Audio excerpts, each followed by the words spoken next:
আমরা চাই না কোনো বিএনপি নেতাকর্মী আমাদের মামলার মধ্যে পড়ুক, এটা আমরা চাই না। কারণ বিএনপি আমাদের কোনো আদর্শিক প্রতিপক্ষ নয়, কোনো রাজনৈতিক শত্রুতা নাই। বিএনপি ক্ষমতায় আছে, আমরা সরকারকে সহযোগিতা করব। কিন্তু এই ধরনের উগ্রবাদী সমাবেশে বিএনপির কোনো নেতৃবৃন্দ যেন হাজির না হয়, এটা আমি বিএনপির হাইকমান্ড থেকে সবার কাছে অনুরোধ করব। যারা উগ্রবাদী তাদেরকে আপনি আলেম বলতে পারেন না, আপনাদেরকে এখন এটা নিয়ে সিদ্ধান্তে আসতে হবে। আলেম তো আপনিও আলেম, আলেমকে আলেমের সংজ্ঞা কি? যারা দিনের জ্ঞান রাখে এবং দুনিয়াবী জ্ঞান রাখে, যারা সত্য কথা বলে তারা হচ্ছে আলেম, আল্লাহ আলেম। যারা উগ্রতা প্রচার করে, যারা মিথ্যা কথা বলে, যারা গুজব রটনা করে, যারা ধর্ম ব্যবসা করে, যারা সিন্ডিকেট কায়েম করে, এরা আলেম হতে পারে না। এরা গত সরকারের টাইমে একবার হাসিনার তাবেদারি করেছে, সবাই জানে আওয়ামী লীগের তাবেদারি করেছে। আওয়ামী লীগের মন্ত্রী এমপি তাদেরকে মঞ্চে বসিয়ে পাশে বসিয়ে তারা বক্তব্য দিয়েছে, শেখ হাসিনাকে কাওয়ামী জননী আখ্যা দিয়েছে। এবার যখন শেখ হাসিনা বিপদে পড়েছে, শেখ হাসিনার লাত্তি মেরে এরা শেখ হাসিনার বিরোধিতা করেছে। এরপরে গত নির্বাচনের আগে হঠাৎ করে এরা বিভিন্ন দলের মধ্যে বিভিন্ন ইসলামিক সংগঠন অমুক কাফের, যেমন ধরেন এই যে জামাত কাফের, জামাতের ভোট দিলে ইমান থাকবে না, এই একটা ফতোয়া দিয়ে দিল। তো কাজে এরা আজকে অমুক কাফের তমুক কাফের এই জাতির ভেতরে এগুলো সেগুলো করছে।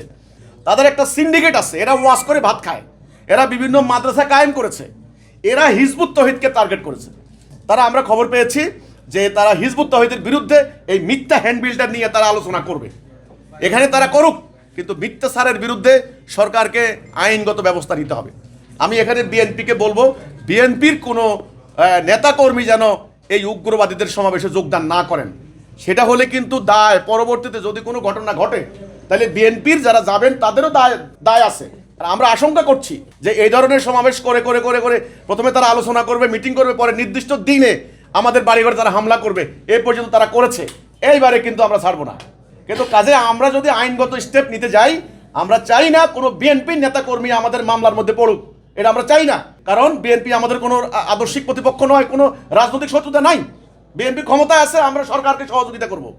কিন্তু এই ধরনের উগ্রবাদী সমাবেশে বিএনপির কোনো নেতৃবৃন্দ যেন হাজির না হয়, এটা আমি বিএনপির হাইকমান্ড থেকে সবার কাছে অনুরোধ করব। এরা পরিকল্পিতভাবে দেশে একটা অরাজকতা সৃষ্টি করতে যাচ্ছে। আপনি দেখেন বাংলাদেশে কত দল আছে, শত শত দল আছে, ঠিক আছে। সরকার চেষ্টা করছেন একটা শান্তিপূর্ণ অবস্থা কায়েম করতে চাচ্ছেন, সরকার প্রশাসন ডিসিএসপি। মাঝখানে এরা ঢুকে এই মোল্লাগুলি, এই কওমি মাদ্রাসার এগুলা, এদের কোনো কাম নাই খাই দেয়া। এরা হিজবুত তৌহিদকে টার্গেট করে এবার হিজবুত তৌহিদের বিরুদ্ধে নামছে। আর কোনো ইস্যু নাই আপনাদের, ইস্যু একটাই, হিজবুত তৌহিদের বিরুদ্ধে। কেন সারা বিশ্বে মুসলমানদের উপর জুলুম হচ্ছে, এটা নিয়ে কথা বলেন না কেন? রাষ্ট্রে আল্লাহর বিধান চলে না, এটা নিয়ে কথা বলেন না কেন? হলো হিজবুত তৌহিদ। কারণ তারা তাদের ধর্ম বাণিজ্যের অন্তরায় মনে করছে হিজবুত তৌহিদকে।